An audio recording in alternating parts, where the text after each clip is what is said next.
제62회 현충일을 맞아 경상북도는 영천호 구건에서, 포항시는 덕수공원 충원탑에서 추념 행사를 열었습니다.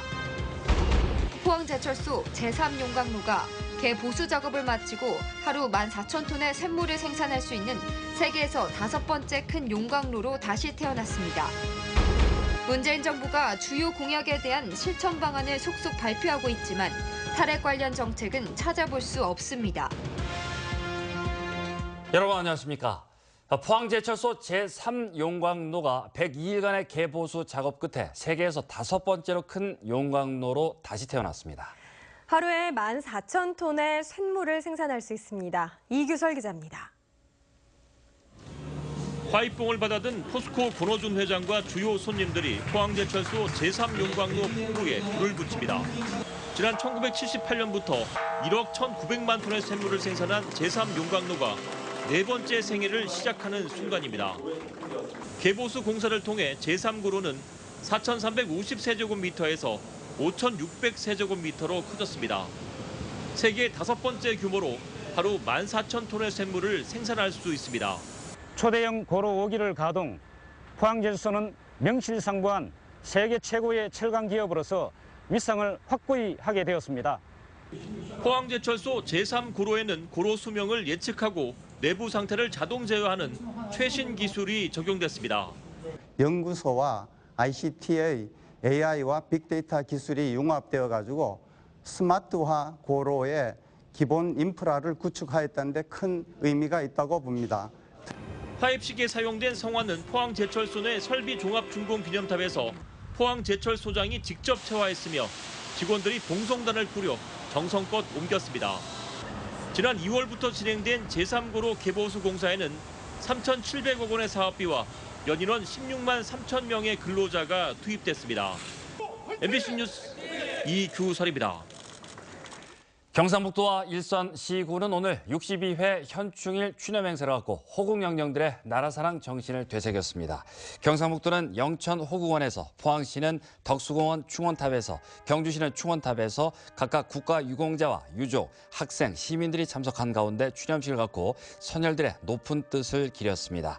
추념식은 국민의례를 시작으로 오전 10시 사이렌에 맞춰 순국선열에 대해 묵념을 하고 이어 헌화와 분향, 추념사, 현충일 노래 합창순으로 진행됐습니다. 한편 각 가정에서도 태극기를 개양한 가운데 포항 크루즈가 국가유공자에게 요금의 50%를 할인해 주는 등 곳곳에서 유공자 할인이 이어졌습니다.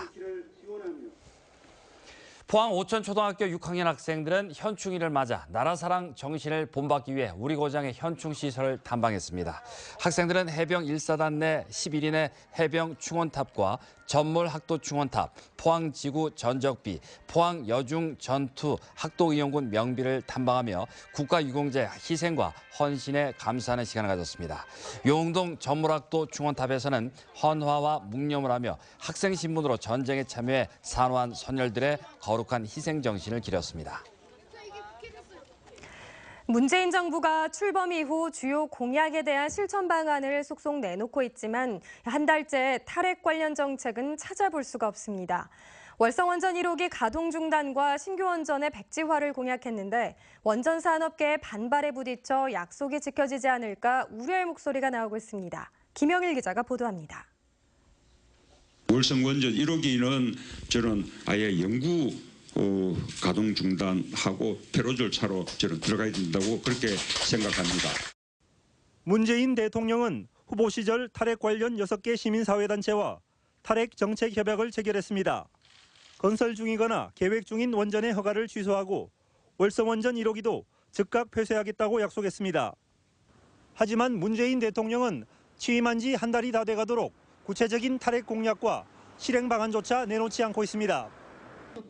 이 때문에 일부 원전 산업계의 반발에 부딪혀 문재인 정부의 탈핵 공약이 후퇴하는 게 아닌지 우려의 목소리가 나오고 있습니다.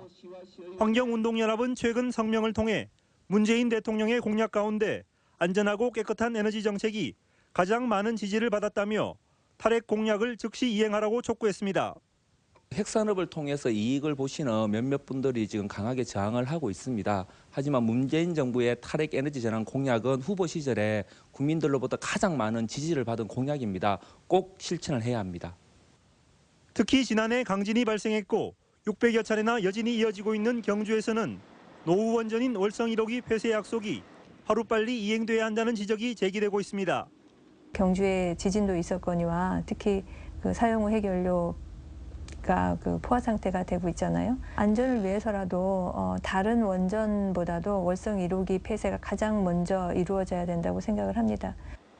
문재인 대통령이 일본 후쿠시마 참사를 교훈 삼아 새로운 탈핵 시대를 약속해 온 만큼 조속한 공약 이행을 바라는 국민들의 목소리가 높아지고 있습니다. MBC 뉴스 김학일입니다. 지난해 정부의 항만 계획에서 제외됐던 울릉항 여객부두가 다시 포함될 곳이 됐습니다. 이에 따라 울릉항 2단계 접안시설에는 보안부두 400m와 해경부두 175m, 어업지도선부두 145m와 여객부두 305m가 건설될 예정입니다. 정부는 지난해 9월 제3차 전국 항만 기본계획 수정계획 고시에서 민관군 복합항으로 개발하려던 당초 안에도 불구하고 여객부두를 제외해 군민들의 거센 반발을 샀습니다. 어제는 유엔이 정한 세계 환경의 날이었습니다. 유엔은 인간도 자연의 일부라는 슬로건을 내세워 올해도 환경의 중요성을 거듭 강조하고 있는데요. 지역에서는 아직도 개발과 보존이라는 가치가 곳곳에서 충돌하고 있습니다. 박재영 기자가 취재했습니다. 대구시가 내년에 착공하겠다고 밝힌 길이 230m의 팔공산 구름다리. 케이블카 시설 정상부와 낙타봉 인근을 연결해 관광 자원으로 활용하겠다는 것입니다. 하지만 멸종위기 동식물을 비롯해 4,700여 종이 서식하는 생태계 파괴, 난개발, 천혜의 자연 경관 훼손이라는 반대에 직면해 있습니다. 지역 주민들뿐만 아니라 이제 시민사회단체하고도 소통이 좀 이루어지고 난 다음에 사업을 하면 얼마든지 좀 보완된 측면도 있을 건데. 경북 북부권은 풍력 발전 시설을 둘러싸고 찬반 논란이 가열되고 있습니다. 박근혜 정부 당시 풍력 발전소 건설 규제의 빗장이 풀리면서 청정 지역 영양 등 백두대간 산등성이 곳곳에 사업 허가가 잇따랐기 때문입니다. 지금 무분별하게 진행되고 있는 그 풍력 발전소 건설에 대해서 국회 환경노동위원회에서 그 역작용, 부작용 이런 것을 심층적으로 따질 것이고, 반환경 논란을 빚는 생태하천 조성공사나 장기 미집행 도시계획시설 일몰제에 따른 공원 내 사유지 처리 방안 등 개발과 보존을 어떻게 아우를 것인가에 대한 충분한 사회적 합의를 진행해야 할 것도 많습니다. 지역민들에게 진정으로 생태계가 어떤 기여를 하고 있는지 이것을 조화롭게 판단했을 때 인간도 그 자연과의 함께 행복할 권리가 있다는 것을. 그러나 시간에 쫓기듯 사업이 진행되면서 친환경 목소리는 파괴된 자연 앞에 공허한 메아리로 남겨지고 있는 것이 현실입니다. 경제 논리가 시대적인 흐름으로 고착화되어가는 가운데 환경 친화적인 가치와 주장이 설 자리를 잃어가는 것은 아닌지 깊은 고민과 반성이 필요한 시점입니다. MBC 뉴스 박재영입니다. 대구 환경운동연합은 성명을 내고 어제 낙동강에서 올 들어 첫 녹조띠가 목격됐다고 밝혔습니다. 첫 녹조띠가 관측된 구간은 달성부와 합천 창녕보 사이 도동서원 앞입니다. 환경운동연합은 이번 녹조가 지난 1일 4대강 보해 수문을 개방한 이후 3일에 걸친 수위 저하가 끝나자마자 나타난 현상이라며 4대강 보 수문 전면 개방을 정부에 촉구했습니다. 지난주 대규모 우박에 봉화와 영주의 농작물이 큰 피해를 입었는데요.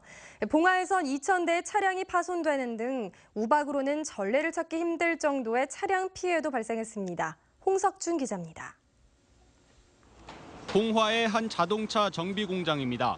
망치로 촘촘하게 때리기라도 한 듯 선명한 파손 자국이 차 전체를 뒤덮었습니다. 다른 차들도 보닛과 지붕에 성한 곳이 없고 썬루프는 형체도 없이 산산조각 났습니다. 운전석 유리창에 금이 가거나 심지어 사이드미러가 깨진 차량도 들어옵니다. 그냥 몰랐는데 그 다음날 닦아서 보니까 이렇게 된 거예요. 세차하고 보니까. 내 평생에 처음 봤으니까. 우박으로. 네. 이 공장은 지난 주말과 휴일에도 전 직원이 출근해 수리에 매달리고 있지만 아직 대기 중인 차량만 200대가 넘습니다. 운전자들은 안동과 영주, 대구까지 찾아 차를 맡기고 있습니다. 주요 보험사 집계 결과 봉화에서만 무려 2,000대 차량이 우박 피해를 입었고 수리비 추정액도 60억 원이 넘습니다. 현재 시점에 가액이 오버된 수리비가 그러신 분들은 자비로 수리를 못 하시잖아. 그러신 분들은 보험사에 의뢰해가지고 자차 그 전손 처리로 이제 폐차하신 분들이. 자연재해는 보험에서 제외되는 것이 원칙이지만 우박의 경우 90년대 말부터 자동차 보상 범위에 포함돼 다행히 수리비 대부분이 보험에서 처리될 예정입니다. MBC 뉴스 홍석준입니다. 계속된 가뭄과 모내기 등으로 경북 지역 저수지 저수율이 빠르게 낮아지고 있습니다. 경북 지역 평균 저수율은 64.4%로 평년 71%, 지난해 64.6%보다 낮고 한 달 전 저수율 90.4%와 비교하면 26%포인트나 줄었습니다. 도내에서 저수율이 70%를 넘는 지역은 봉화와 영양, 의성, 영덕 등 7곳뿐이어서 앞으로 가뭄이 계속될 경우 농업용수는 물론 생활용수 확보에도 어려움이 예상됩니다. 포항시는 최근 지속된 가뭄으로 남구 지역 식수원인 진전지와 오어지의 저수율이 낮아짐에 따라 취수량을 줄이거나 취수지를 변경했습니다. 포항시는 오천읍과 동해면, 청림동 지역에 식수를 공급하는 진전지의 저수율이 53%로 떨어져 취수량을 줄였고 저수율 46%인 오어지는 취수를 중단했습니다. 대신 이마댐과 형산강 복류수를 공급하기 시작했습니다. 포항시는 안정적인 물 공급을 위해 6개 관정을 가동하는 등 비상급수 대책을 추진하고 시민들에게도 물 절약을 당부했습니다. 경주시는 가뭄 피해 예방을 위해 농업용수 확보 대책을 수립했습니다. 이를 위해 신규 양수장, 안반 관정, 간이 양수장 설치, 하상 굴착 등 121개 지구에 대해 9억 원을 들여 농업용수를 확보할 예정입니다. 한편 올해 경주 지역 강수량은 170.2mm로 평년 강수량의 58% 수준에 불과하고 농업용 저수지의 평균 저수율도 63.4%에 그치고 있습니다. 지금 내리고 있는 비는 내일 오전까지 이어질 전망입니다. 비가 그친 후에 기온이 큰 폭으로 오르면서 포항의 낮 기온 28도를 기록하겠습니다. 송예림 기상캐스터입니다. 오늘 비가 오면서 선선하다 못해 쌀쌀한 날씨를 보였습니다. 내일 오전 비가 그친 뒤에는 기온이 큰 폭으로 오르겠고요. 다시 더위가 찾아올 전망입니다. 비가 그친 후에도 바람은 여전히 강하게 불겠습니다. 특히 울릉도와 독도 지역은 내일 아침을 기점으로 강풍 예비특보가 발효됐습니다. 시설물 관리 각별히 주의하시기 바랍니다. 미세먼지 농도 좋겠습니다. 오존 농도와 자외선 지수 모두 보통 단계에 머물면서 내일 상쾌한 하루가 예상됩니다. 자세한 지역별 날씨 알아보겠습니다. 내일 오전 비가 그친 뒤 구름이 많이 끼겠습니다. 아침 기온 17도 안팎에서 출발하겠고요. 낮 기온은 울진이 24도, 영덕 27도, 포항과 경주 28도까지 오르겠습니다. 울릉도와 독도 지역도 내일 오전까지 비가 내리겠는데요. 아침에 울릉도가 14도, 독도 16도, 한낮에는 울릉도가 20도, 독도 18도를 보이겠습니다. 내일 아침 동해상에는 풍랑특보가 발효되겠습니다. 동해 중부 먼바다는 내일 오후까지 비가 내리겠고요. 바다의 물결 최고 4m까지 일겠습니다. 동해 남부 해상은 오전에 비가 그치겠습니다. 물결은 4m까지 일겠습니다. 비가 그친 뒤 더위가 이어지다가요. 토요일부터 일요일 사이에 또 한 차례 비가 내리겠습니다. 날씨였습니다. 울진 죽변면 도서관이 문화관광부와 국립중앙도서관에서 주최하는 공공도서관 장애인 독서문화 프로그램 공모에서 경북에서 유일하게 선정됐습니다. 이에 따라 죽변면 도서관에서는 내일부터 9월 9일까지 4개월 동안 울진 지역 곰돌이 대학생들을 대상으로 독서문화 프로그램을 진행합니다. 이번 프로그램은 장애인에게 정서적 치유와 함께 타인과의 소통 능력 향상에 도움을 주기 위해 마련됐습니다. 경주경찰서는 현충일을 맞아 지난 2015년 10대 장애인을 구하다 순직한 고 이기태 경감 흉상을 찾아 참배했습니다. 양우철 경주경찰서장과 직원들은 오늘 오전 경주 황성공원 충혼탑을 참배한 뒤 경주역 광장에 설치된 고 이기태 경감 흉상을 찾아 고인의 희생 정신을 추모했습니다. 고 이기태 경감은 지난 2015년 10월 근무 도중 동해 남부선 철길로 뛰어든 10대 장애인을 구하려다 숨졌습니다. 포항제철고가 오는 24일 포항 설명회를 시작으로 부산과 대구, 창원, 울산 지역을 순회하며 입학 설명회를 가집니다. 자사고인 포철고는 남녀 구분 없이 416명을 선발하는데 내신 성적 우수자의 경우 전국에서 100명, 포항에서 67명을 선발하고 경북에서 사회통합 대상자 41명을 선발합니다. 또 포스코 임직원 자녀를 전체 모집 인원의 50%인 208명 선발합니다. 영덕에서 생산된 신선 배추 48톤이 홍콩과 대만, 싱가포르 등 동남아 4개국에 수출됐습니다. 영덕군은 동남아 김치 공장과 대형마트 등으로 신선 배추 판매처를 확대해 올해 2,500톤을 수출할 계획입니다. 지난해 영덕 복숭아가 동남아에 처음으로 수출된 데 이어 사과와 해방풍, 시금치 등으로 수출 품목을 확대하겠다고 영덕군은 밝혔습니다. 포항해경은 본격적인 해수욕장 개장에 앞서 인명구조용 방송통신 장비를 일제 점검하고 직원들을 대상으로 장비 운용과 관리 방법을 집중 교육했습니다. 한편 포항 지역은 영일대 해수욕장이 오늘 17일 개장하고 나머지 5개 해수욕장은 다음 달 24일 문을 엽니다.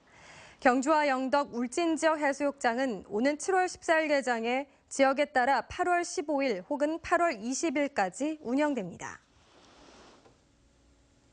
이달부터 가을까지 자전거 사고가 자주 발생하는 것으로 나타나 이용자의 각별한 주의가 필요합니다. 국민안전처는 2011년부터 2015년 5년간 통계를 분석한 결과 총 2만 8천여 건의 자전거 사고가 일어나 283명이 숨졌다고 밝혔습니다. 특히 6월의 사고가 연중 12.1%로 가장 많이 발생한 뒤 가을까지 사고가 잦다고 밝혔습니다. 네, 이상으로 6월 6일 화요일 포항 MBC 뉴스데스크로 마치겠습니다. 네, 시청해주신 여러분 고맙습니다.